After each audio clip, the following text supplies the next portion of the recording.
Hello, third grade. I am going to continue on where we left off yesterday, which is where Harry was learning how to fly on the broomstick.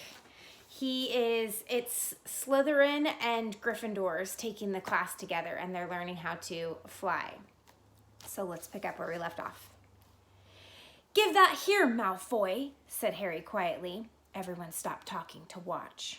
Malfoy smiled nastily. "I think I'll leave it somewhere for Longbottom to collect." "How about up a tree?" "Give it here," Harry yelled, but Malfoy had leapt on his broomstick and taken off.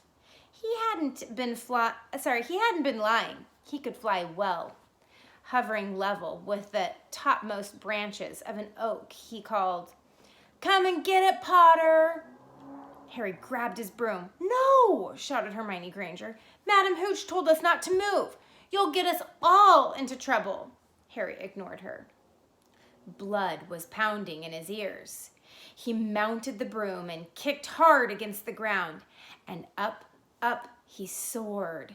Air rushed through his hair and his robes whipped out behind him. And in a rush of fierce joy, he realized he'd found something he could do without being taught. This was easy. This was wonderful. He pulled his broomstick up a little to take it even higher and heard screams and gasps of girls back on the ground and an admiring whoop from Ron. He turned his broomstick sharply to face Malfoy in midair. Malfoy looked stunned. "Give it here," Harry called, "or I'll knock you off your broom." "Oh, yeah?" said Malfoy, trying to sneer, but looking worried. Harry knew somehow what to do. He leant forward and grasped the broom tightly in both hands and shot toward Malfoy like a javelin. Malfoy only just got out of the way in time. Harry made a sharp about turn and held the broom steady. A few people below were clapping. "No Crabbe and Goyle up here to save your neck, Malfoy," Harry called. The same thought seemed to have struck Malfoy. "Catch it if you can, then," he shouted, and threw the glass ball into the air and streaked back towards the ground. Harry saw, as though in slow motion, the ball rise up in the air and then start to fall. He leapt forward and pointed his broom down. Next second, he was gathering speed in a steep dive, racing the ball, wind whistling in his ears. Mingling with the screams of people watching, he stretched out his hand a foot from the ground and caught it just in time to pull his broom straight, and he toppled gently onto the grass, with the Remember-All clutched safely in his fist. "Harry Potter!" His heart sank faster than he'd just dived. Professor McGonagall was running towards them. He got to his feet, trembling. "Never! In all my time at Hogwarts!" Professor McGonagall was almost speechless with shock. Her glasses flashed furiously. "How dare you? Might have broken your neck." "It wasn't his fault, Professor." "Be quiet, Miss Paddle." "But Malfoy—" "That's enough, Mr. Weasley. Potter, follow me now." Harry caught sight of Malfoy, Crabbe and Goyle's triumphant faces as he left, walking numbly in Professor McGonagall's wake as she strode toward the castle. He was going to be expelled. He just knew it. He wanted to say something to defend himself, but there seemed to be something wrong with his voice. Professor McGonagall was sweeping along without even looking at him. He had to jog to keep up. Now he'd done it. He hadn't even lasted 2 weeks. He'd be packing his bags in 10 minutes. What would the Dursleys say when he turned up on the doorstep? Up the front steps, up the marble staircase, inside, and still Professor McGonagall didn't say a word to him. She wrenched open the doors and walked along corridors with Harry trotting miserably behind her. Maybe she was taking him to Dumbledore. He thought of Hagrid, expelled but allowed to stay on as gamekeeper. Perhaps he could be Hagrid's assistant. His stomach twisted as he imagined it, watching Ron and the others becoming wizards while he stumped around the grounds, carrying Hagrid's bags. Professor McGonagall stopped outside a classroom. She opened the door and poked her head inside. "Excuse me, Professor Flitwick.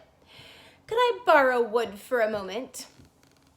Wood, thought Harry, bewildered. Wood, a cane she was going to use on him? But Wood turned out to be a person. A blurry fifth-year boy who came out of Flitwick's class looking confused. "Follow me, you two," said Professor McGonagall. And they marched on up the corridor, Wood looking curiously at Harry. "In here," Professor McGonagall pointed them into a classroom, which was empty except for Peeves, who was busy writing rude words on the blackboard. "Out, Peeves," she barked. Peeves threw the chalk into a bin, which clanged loudly, and he swooped out cursing. Professor McGonagall slammed the door behind them and turned to face the two boys. "Potter, this is Oliver Wood. Wood, I found you, a seeker." Wood's expression changed from puzzlement to delight. "Are you serious, Professor?" "Absolutely," said Professor McGonagall crisply. "The boy's a natural. I've never seen anything like it." "Was that your first time on a broomstick, Potter?" Harry nodded silently. He didn't have a clue what was going on, but he didn't seem to be being expelled, and some of the feelings started coming back into his legs. "He caught that thing in his hand after a 50-foot dive," Professor McGonagall told Wood. "Didn't even scratch himself. Charlie Weasley couldn't have done it." Wood was now looking as though all his dreams had come true at once. Ever seen a game of Quidditch, Potter?" he asked excitedly. "Wood's captain of the Gryffindor team," Professor McGonagall exclaimed. "He's just a build for a seeker too," said Wood, now walking around Harry and staring at him. "Light, speedy. We'll have to get him a decent broom, Professor. A Nimbus 2000 or a Clean Sweep 7, I'd say. I'll speak to Professor Dumbledore and see if we can't bend the first-year rule. Heavens knows we need a better team than last year. Flattened in the last match by Slytherin. I couldn't look Severus Snape in the face for weeks." Professor McGonagall peered sternly over her glasses at Harry. "I want to hear you're training hard, Potter, or I may change my mind about punishing you." Then she suddenly smiled. "Your father would have been proud," she said. "He was an excellent Quidditch player himself." "You're joking." It was dinner time. Harry had just finished telling Ron what had happened when he'd left the grounds with Professor McGonagall. Ron had a piece of steak and kidney pie halfway to his mouth, but he'd forgotten all about it. "Seeker," he said.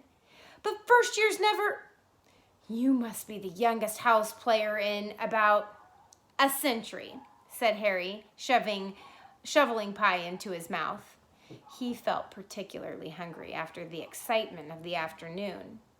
"Wood told me." Ron was so amazed, so impressed, he just sat and gasped at Harry. "I start training next week," said Harry. "Only don't tell anyone. Wood wants to keep it a secret." Fred and George Weasley now came into the hall, spotted Harry and hurried over. Well done, said George in a low voice. Wood told us. We're on the team too. Beaters. I tell you, we're going to win that Quidditch Cup for sure this year, said Fred. We haven't won since Charlie left, but this year's team is going to be brilliant. You must be good, Harry. Wood was almost skipping when he told us. Anyway, we've got to go. Lee Jordan reckons he's found a new secret passageway out of the school. Bet it's that one behind the statue of Gregory the Smarmy that we found in our first week. See you! Fred and George had hardly disappeared when someone far less welcome turned up. Malfoy, flanked by Crabbe and Goyle. I'm going to stop us right there. So, he didn't get into trouble. It sounds like he's now on the Quidditch team. Not only the Quidditch team, but he's the Seeker, which is a really important role on the Quidditch team. Okay, well, I will come back tomorrow to read a little bit more. I hope you're enjoying Harry Potter. I really miss you guys. So, message me on Dojo. Tell me everything that you're doing, and I will see you on Saturday. Have a good evening.